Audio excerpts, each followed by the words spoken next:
Thank you. So this is Michele Roberts. If you're not aware, she's the national coordinator for the Environmental Justice Alliance. Michele, can you tell us a little bit about the work that the Environmental Justice Alliance does and how it promotes environmental justice? Sure, thank you. And thank you for inviting us. The Environmental Justice Health Alliance for Chemical Policy Reform, an entire long name, but we were named by our communities. The Environmental Justice Health Alliance for Chemical Policy Reform consists of a collaborative of what we call legacy fence line communities. We live fence line to many of our nation's most egregious industrial operations. What we call the extractive force, if you will. And it has been happening over time, permitted by law, and as we know, permitted even throughout the history of time as it relates to that of land use practices, planning, and the likes thereof in our migration. It is a horrific way of living, but this is the way in which our communities have been subjected to live. Now, the good news is that our communities actually work together and pushing up against the odd, using all forces necessary, and have been able to, in fact, move through and into this particular administration, the Biden administration, pushing President Obama, excuse me, President Biden, Joseph R. Biden, to center environmental justice into that of the West Wing. So that's the good news.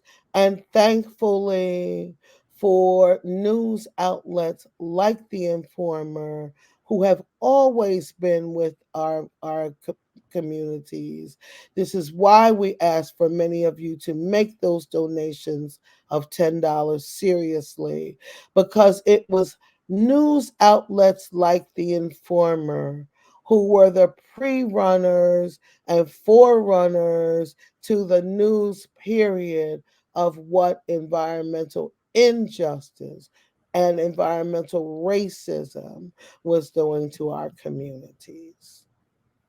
Certainly, thank you for the work you all are doing, and I appreciate everything you just said. Certainly, one part of your conversation I could resonate with, which is, well, all of it I could resonate with, but one particularly, missing President Obama, that's something that, I hearken back to a great time in our world. And I think that, being born and raised through the Washington Informer, and coming from Southeast Washington, D.C., which is particularly marginalized in this area, I've seen, the difference between, what, I guess close attention or, care or education resources, can do for the space that you grow up in. I'm wondering what ways does the Environmental Justice Alliance, what ways does environmental justice disproportionately impact marginalized communities? Like, what is your thought on that?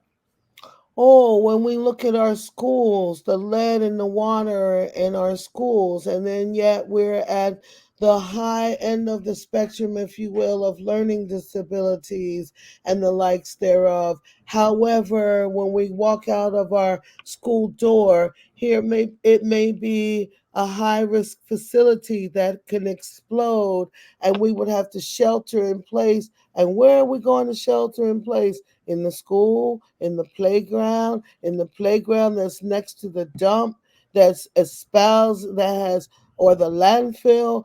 These are the places, unfortunately, that we sometimes call home.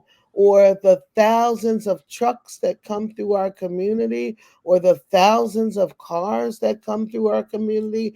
Meanwhile, we have no access to the metro, to the bus, or anything else like that, but the highway comes straight through our community. This is unfortunately what we call environmental racism. Yeah. And now, as we are impacted by the fires and extreme heat and the extreme cold, even, in particular times. We are equally, and then on top of that, the pandemic, while we're told to wash our hands and hydrate ourselves, Hmm. how can we help ourselves if we are inundated with all of these things against us?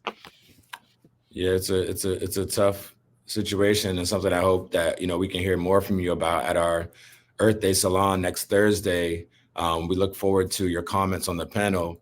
If you don't mind, can you tell our audience how they can engage with your organization, and anything that like, can they follow you on Instagram or Facebook, or should they call in? Like, what do you guys have? You can follow us at ejforall.org. And then we are also part of a larger collective called the Equitable and Just Climate Platform.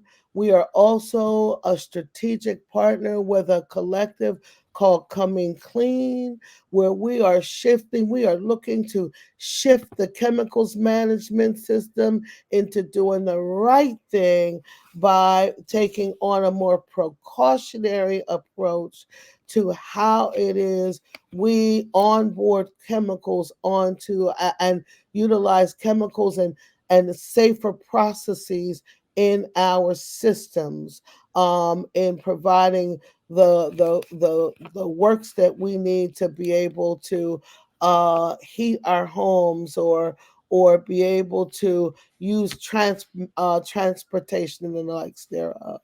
Yes. Well, thank you so much, Michelle. I appreciate your comments today. And as I can repeat, I look forward to you participating in our panel discussion next week. I know it's going to be a very educational and enlightening conversation.